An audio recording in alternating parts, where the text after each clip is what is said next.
Incarnation Cross, we're going to go back to that sun and the earth on both sides. So it's the circle with the dot and the circle with the cross in it in both sides.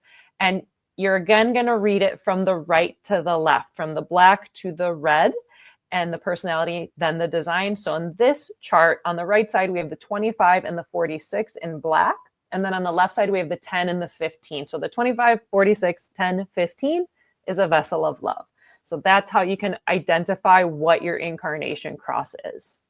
They're always comprised of 4 separate gates. They're never the same gates. There has to be 4 separate ones in case you get confused at what you're looking at for whatever reason. So just keep that in mind. Yeah, and there's a future episode where we're deep diving into Incarnation Crosses. But for now, it's just to kind of point at things in the chart so you just don't feel overwhelmed. Like, you can totally break this down and it'll be all right. So the Incarnation Crosses, the other thing you'll often see is the RAX, JUX, LAX. And you're like, what does this mean? And so RAX means right angle cross. And so the profile lines, as you're reading them from the personality to the design, the right and the left, the first one as it goes through this journey, because there's 12 of them, is the 1-3. And then that kind of like stairs its way of the 1-3 to the 1-4, to the 2-4, to the 2-5, to the 3-5, to the 3-6, to the 4-6. Those are all right angle crosses. And that's creates a ladder. It creates a ladder. It looks like a Jacob's ladder. It creates a ladder. It's inching back and forth, just like you'd expect our genome to do. Just like you see it. Yeah.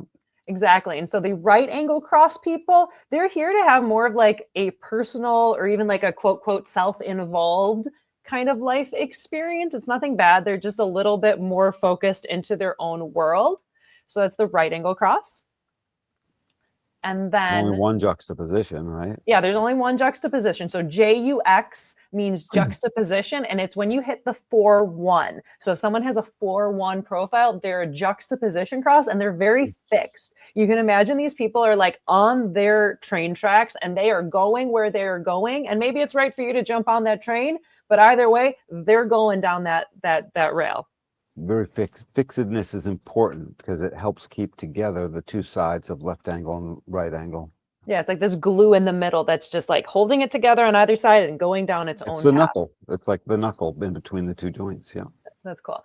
And then finally, you'll see LAX or left angle cross. And so this is the 5-1, the 5-2, the 6-2, or the 6-3. And these are interpersonal experiences. So these people, their life is here to kind of involve more other people and have an effect on other people. Yeah, it's the keynote for it in the book is transpersonal. It's there to see out transpersonally across. If you're a right angle person, wherever that Incarnation Cross is, you're going to find you're focused in on yourself. That's at the gate. You're focused in on what is that gate for you, and you'll see when we read for you. When you get all the way over to the left angle, you're focused across the channel and ultimately across all the circuitry. What's out there for me in them? What's that all about? So the left angle is dealing with the karma that the right angle lives into the world. The right angle moves through the juxtaposition to interchange itself with the left angle. The left angle comes right back and says, I got you. It's a dance. It's a square dance. In a way, it's just a quick breakdown on the right angle, juxtaposition, left angle crosses. Because again, I know what it's like to first see your chart and you're like, what is going on? And you can feel so overwhelmed that you don't even want to look at it. Just take it in little bites and pieces. And you don't necessarily have to learn all of it. Like if you feel called to, dive in. But honestly, it's like you could learn just a couple things about your chart and you can get a lot out of it. And then if you want to dive in, then dive in with us. We're going to keep teaching you every week. Absolutely. Every week. I got a lot of years left to live. So there's about 1 million readings left in me. So yeah, same.